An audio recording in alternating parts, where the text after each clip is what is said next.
Top of the morning, cats and dogs. It is your boy, Stray Away Dave. Welcome back to the YouTube channel. I have no idea why I'm talking in a British accent, but it just feels a little bit right today.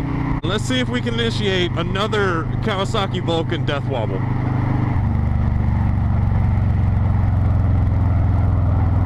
There it goes. Oh yeah. So what's up, beautiful people? Welcome back to the channel. Like I said, if this is your first time watching, I am your host, Stray Away Dave. You can just call me Dave for short. Super easy to remember. And if you can't remember it, don't worry. The name's in the title. You're gonna figure it out. And if you are a returning watcher, subscriber, thank you for coming back. I don't know what it is about me that you just love so much that you can't get enough of me, but I'm happy to see you. I cherish you. I put you. I don't have a shirt pocket, but I got you right here, and I'm gonna put you somewhere. So today we are actually gonna be going on a small little ride. We're meeting up with Jacob up here at the gas station. I just figured I'd go ahead and start recording now because just look at that beautiful little sunrise. I don't know if the camera's gonna do it any justice. It probably won't, but it's doing your boy Dave some justice right now. That's what matters in the moment. Like I said, we're just heading up to this gas station. We're gonna meet up with Jacob. We're gonna go for a little ride, and I'm gonna talk to you guys about a couple of things. And one of those things, well, mainly two. One of those things is basically me, I guess, eating my own words. I don't know. You decide. But first, a word from our sponsors. I love those itsy bitsy teeny weeny Kids of and caps, weenie weenie. hot dogs and beans fix my favorite way. My mom says beanie weenie is nutritious. That's okay, it's still delicious. For lunch or snacks, we eat some each day. Beanie Weenie. Moms love the protein, iron, and fiber as much as kids love the taste. We love those itsy bitsy teeny weeny. Kids of and caps, beanie weenie. Now there's bigger Beanie Weenie, too. Okay, so first order of business, very first thing, is this video should be coming out either the week or 2 weeks after part 4 of the Dragon Trip series. Part 4 is the last of it. Hope you enjoyed the entire little thing I did there. It was a lot of fun to make. It was a lot of fun to edit.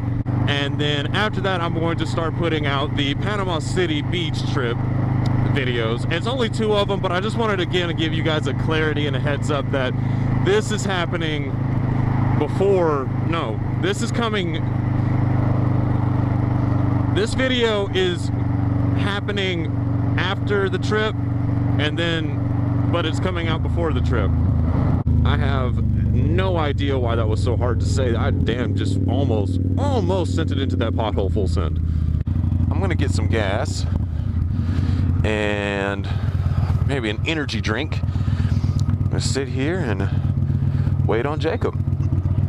A few moments later. Well, Jacob's here. He's kind of queer, and I'm just trying to get used to it. Stop trying to bean dip my nipples, boy.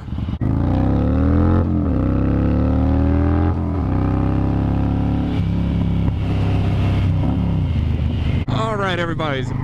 So I'm gonna get down to the actual, I guess, the reason I brought you all today, the reason I put the camera on the helmet and decided to record my ride today. Today is the day that I say I'm sorry. But not to you, not to anybody, but to the Vulcan. I'm apologizing to the Vulcan.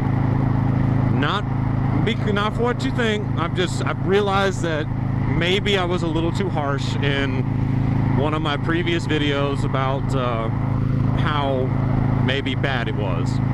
And basically the whole idea of the video was to just do reviews on things that I have very little to no business doing reviews on. Well, at the end of it, one of the things I did was I did a review on the Kawasaki Vulcan, my personal Kawasaki Vulcan. And I was less than polite. I don't necessarily remember saying anything bad about the bike's performance. Mostly mean and very true, but very mean things about the aesthetic, the look of the bike, and just the overall direction that Kawasaki was trying to put this bike make this bike go into. Before we go any further with this, I want you all to know, I do love this bike. I enjoy its presence, I enjoy riding it, and it is a reliable source of transportation. It is a reliable source of hooligan shit.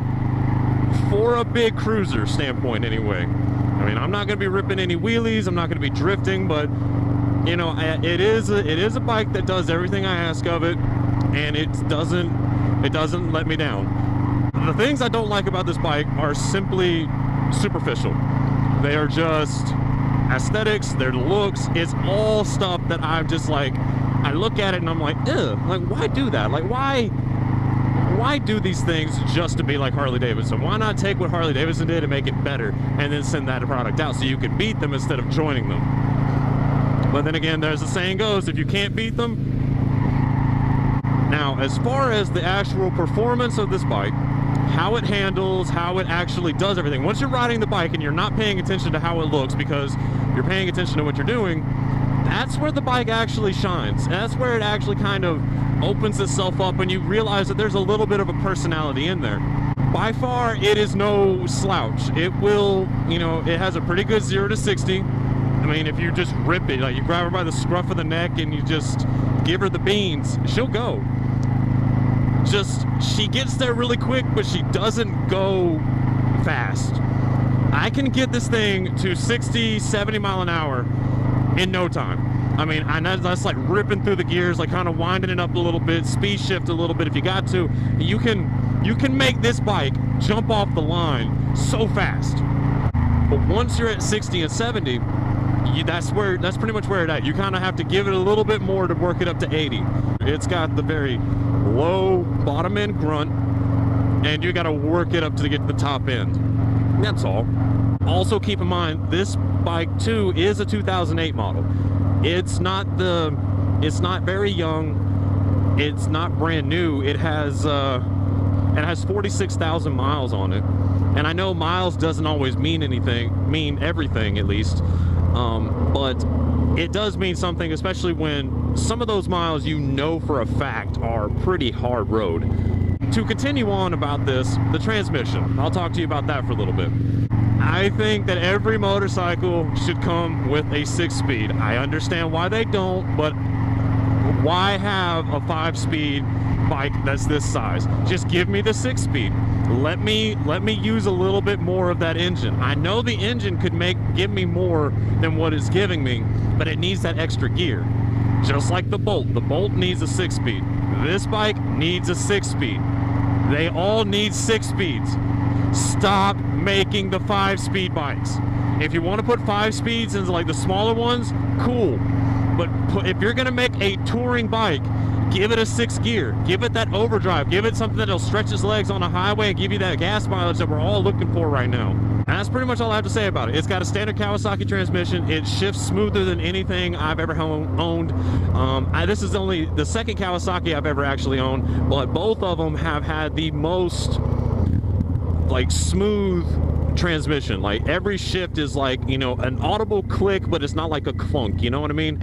It's always everything just seems to just go right into place and it's all good, it's all fine. The last thing I actually want to talk about when it comes to the Vulcan, things that I like about it, okay? Things that I like about it, it actually handles very well.